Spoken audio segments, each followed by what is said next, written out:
Welcome back to Movie Insights. Today I will show you an action, adventure, fantasy film from 2020 titled Monster Hunter. Spoilers ahead, watch out and take care. It is said that there are new worlds out there, hidden from the perception of our senses. In this particular new world, humans coexist with a wide variety of large and savage monsters. There's also a mystical tower in the middle of the desert that is always surrounded by black clouds and lightning, and that's where a sand ship led by the Admiral is currently sailing to. Their trip is suddenly interrupted, however, when they're attacked by a monster that lives in the dunes called Diablos. It tries to knock over the ship by pushing it with its giant body, so the Admiral rushes to the wheel and tries to steer the vessel out of the monster's way. The escape is successful, but sadly, when trying to rescue Handler from falling off the ship, the hunter falls instead and is left behind in the desert. On Earth, Captain Natalie Artemis and her security team formed by Lincoln, Marshall, Dash, Steeler, and Axe are searching for a missing team of soldiers in the desert. The only clues they have are a recording of their SOS message and the wheel tracks on the road that suddenly come to a stop, as if the vehicle that left them had disappeared in thin air. There are also some mysterious rock markers near the road with symbols they cannot read. Suddenly, a dark storm appears in front of them, moving their frantic speed. The team gets on their vehicles in order to escape as the storm hits all the mysterious markers with lightning, making the writing on them blow up. No matter how fast the team drives though, the storm is faster and soon reaches their cars, engulfing them inside a portal as the vehicles fall off the edge of a cannon. The cars are pushed by the wind, they roll and turn over and over, throwing the people inside off their seats. When they finally land and the soldiers come out, they notice the storm has backed off and is floating above a mountain area with various structures that aren't on their maps. This desert they find themselves in is full of sand dunes as well, which should be impossible because the nearest dunes should be 20 clicks away. All their electronics are fried, and not even their compass is working. So they decide to try to return back to base by navigating using the sun. Axe tells them to wait, however, when he finds something, it's the cars used by the lost team. There are bodies next to them, burned to such an extreme that couldn't be accomplished by a flamethrower. There are other things around, glass shards, which indicate something exceedingly hot having melted the sand, and empty bullets, which means the dead soldiers defended themselves from something. Yet whatever it was, it hasn't left marks on the sand.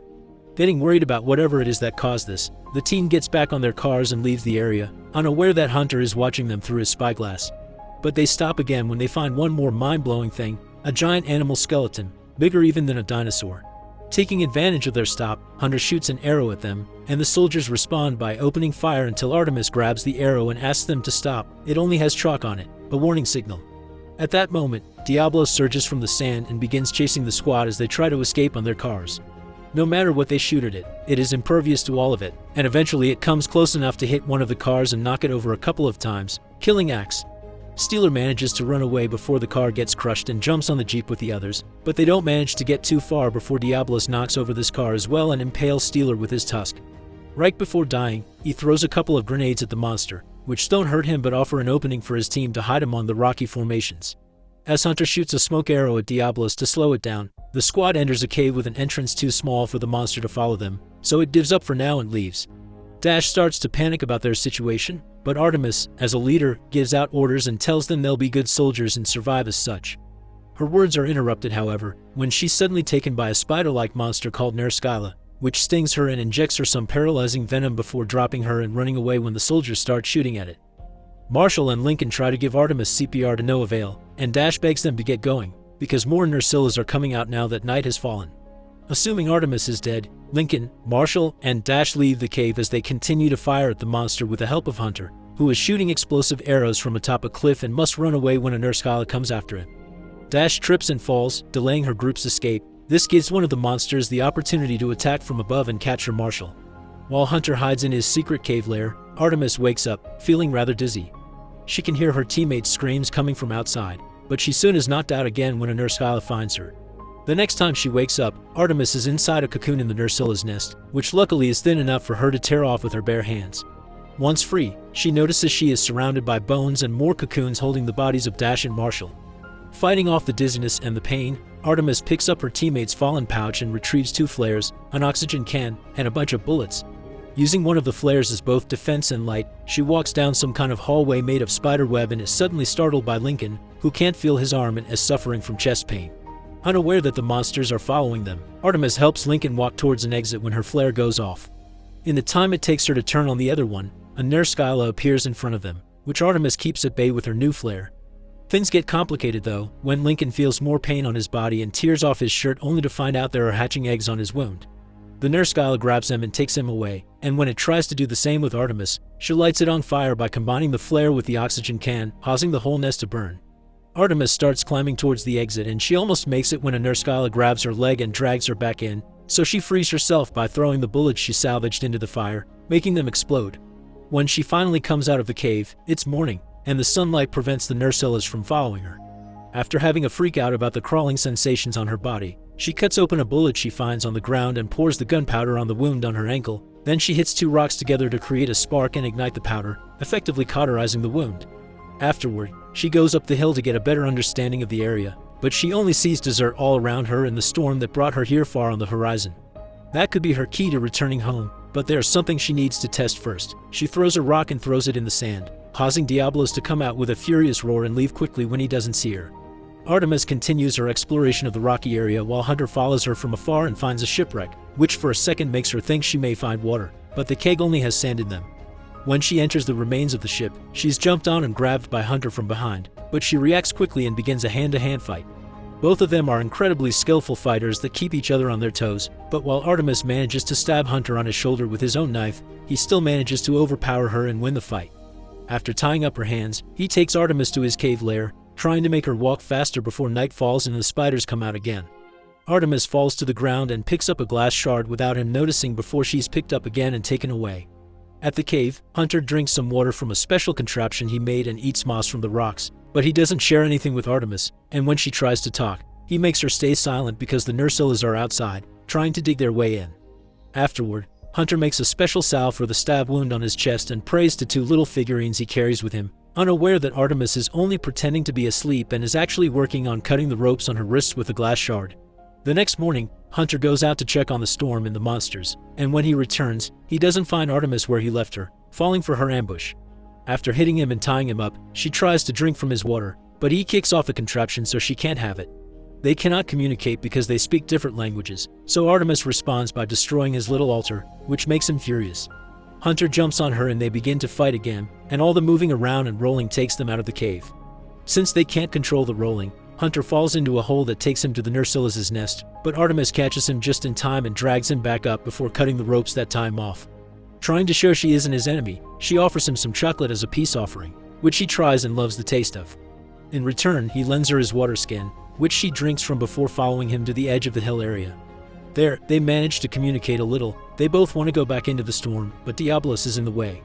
Artemis thinks they should go back to her military cars and retrieve their weapons, but Hunter disagrees. Guns are useless against monsters.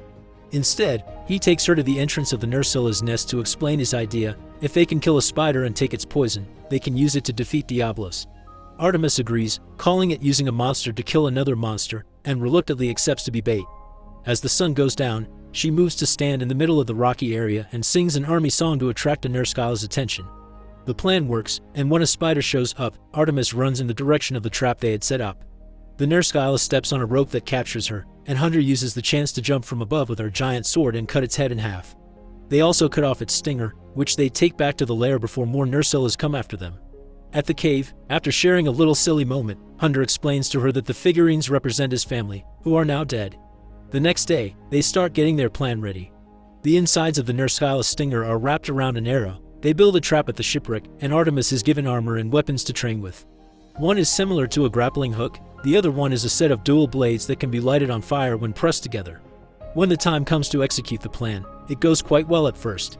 They release a makeshift catapult that sends a keg flying and it lands in the middle of a dune, causing Diablos to come out at a safe distance from them. Artemis and Hunter start running towards her army vehicles with Diablos chasing after them, but they are forced to stop when the monster hides under the sand. Hunter decides to act as bait while Artemis goes to retrieve her weapons, but during his run, he accidentally drops the pouch with his family figurines. When he comes back to pick it up, Diablos take the chance to come out and knock him off. Hunter wastes no time and shoots the venomous arrow right into its eye. This enrages Diablos and makes it go faster after him, but Artemis distracts it by shooting the car's machine gun.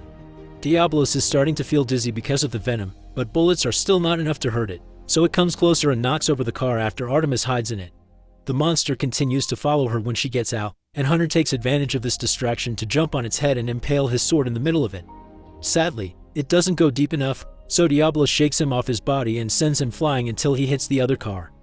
There's still a chance to finish it though, so Artemis shoots her hook at Diablo's head so when it moves, it raises her with it, helping her land on top of it. She pushes the sword and finishes what Hunter started, effectively killing Diablos at last. Since Hunter is still unconscious, Artemis picks up as many supplies as she can find from the cars and cuts off a piece of the monster's hard skin to make a makeshift stretcher and drag Hunter across the desert with her. After many hours, the wind starts picking up and gets them in danger, so Artemis puts up a tent around them and uses the emergency army kit to keep his heart beating. The sandstorm eventually goes away, leaving them buried in sand. But thanks to the tent, they both survive and easily get out of the resulting dune. After another long walk, Artemis and Hunter make it to an oasis, so they decide to stop to take a break. The area is populated with tortoise-like creatures called Apsaros, which Hunter explains are herbivores, so they don't need to fear them. When Artemis comes closer to the water to drink, another monster called Cephalus comes out of it to attack her, but Hunter kills it with a swift swing of his sword to later roast it over a fire. Night falls after the pair have had their dinner, and they are startled by a sudden fire burning the oasis. There's another monster attacking, one bigger than all the ones they've seen so far, Raphalos, a fire-breathing wyvern. A group of scared Apsaros comes in a stampede, trying to escape from Raphalos, and Hunter manages to sneak away, but Artemis falls to the ground in the middle of them. She thinks she's going to be crushed when suddenly, a figure appears in front of her. It's the Admiral, swinging a sword on fire to keep the Apsaros from coming closer. Artemis stands up and activates the fire on her dual blades to follow his example while Hunter makes it to the edge of a cliff. He also almost gets run over if it wasn't for Handler, who appears hanging from a rope to pick him up and take him away from the edge. When all the Apsaros are gone, Artemis thanks the Admiral for his help, and he surprises her by speaking English right before knocking her out with a punch. She wakes up moments later inside a cage in a ship while the Admiral's crew watches her. They're sent away by Hunter, who obviously feels guilty about her confinement, but there's nothing he can do about it. After he's gone too, Artemis notices there's a hatch on the floor of her cage, so she uses the bench to destroy the lock, open the door and sneak into the kitchen. When she tries to steal a knife, she's startled by the Admiral's cat-like companion and official chef, the Palico, who doesn't let her take anything. It is then that Hunter arrives with good news: Artemis is free now. He takes her to see the Admiral, who apologizes to her for the misunderstanding and removes her shackles before explaining why he did so in the first place. The Admiral is afraid of her world and what it could do to this one. Artemis isn't the first one that has crossed over, and it was from previous visitors that he picked up her language. The thing responsible for all this is the Sky Tower, which lies at the peak of the mountain surrounded by the storm. It's a remnant of an ancient civilization, pretty advanced and dangerous. These ancients knew how to travel between worlds, but they're extinct now because technology turned on them, and the Admiral suspects Earth may have something to do with it. They're on their way to investigate the tower, but Raphalos is a dangerous obstacle. The Admiral proposes that if Artemis helps them defeat them, they'll help her get home in return, so of course Artemis accepts. The crew leaves for the mountain at dawn, and they make it to the tower after a long, arduous climb. The Sky Tower is standing on lava, and they think that's what powers it, allowing it to control the storm and create a gateway to her world which looks rather unstable. As soon as they take some steps towards the tower, they find glass shards on the ground, meaning Raphalos is close. After the Admiral reminds them the wyvern is weak right before it breathes fire, the team splits and gets ready to fight. Raphalos burns some of the members of the crew before landing between them and the tower. The Admiral is the first one to go after it, with Artemis and Hunter following him closely, all of them having their weapons on fire to be able to do any damage. Other crew members try to help as well, but Raphalos pushes them away while the tower starts lighting all the special markers around it, matching the ones Artemis had seen in her world. While they do manage to land a couple of hits, their damage isn't enough to take down the creature. Raphalos chases Artemis with fire until she's forced to jump off the cliff, only to fall into a portal and land back in her world. An army rescue group appears to help her, claiming they've been looking for her unit for a while.